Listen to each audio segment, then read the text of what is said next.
From the outside looking in, it looks like it was a political statement, because if it was terrorism or national security, their impact would come from making a big deal out of it, which would be an explosive device, a real explosive device. So it looks like it's someone making a statement that, guess what, I can send letters to prominent people all at the same time and bring some type of focus to my cause. Whether we know what that cause is or not currently, I think eventually we'll find that out.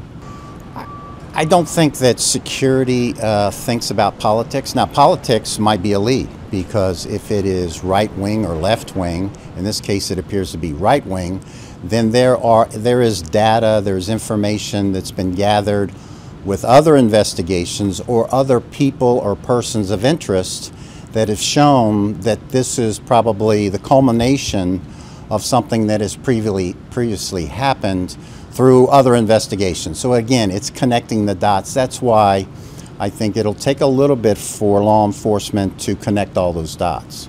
Quantico is going to, the FBI lab is going to get involved, because they have a library, they've collected different type of explosive devices. They can link that sometimes to other organizations that have used that type of explosive before.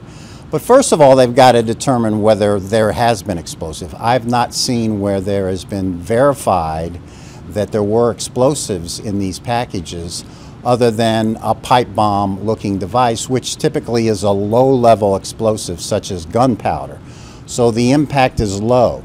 The impact will involve anything around whoever opens up the package. If it does explode, and there has to be a trigger on that envelope to be able to trigger it. Anytime you have a package, you're going to have a human in the loop. So it involves materials such as paper, postage stamps, addresses.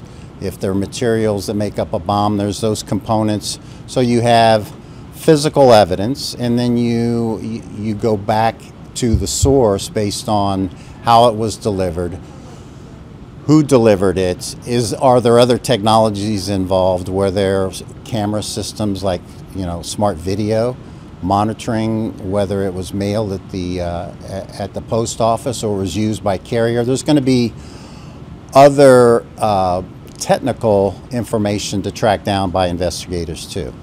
I'm not involved in the investigation, but from the outside looking in, it does look like it is low impact, because you can only get so much explosive in a letter or a package. And then B, it was very, materials were being used that you can buy anywhere. It looked like they were either mailed or used by carriers. So therefore, there is going to be trail for investigators to follow. And I would suspect that we'll know something, or something will be announced in the next 24 hours.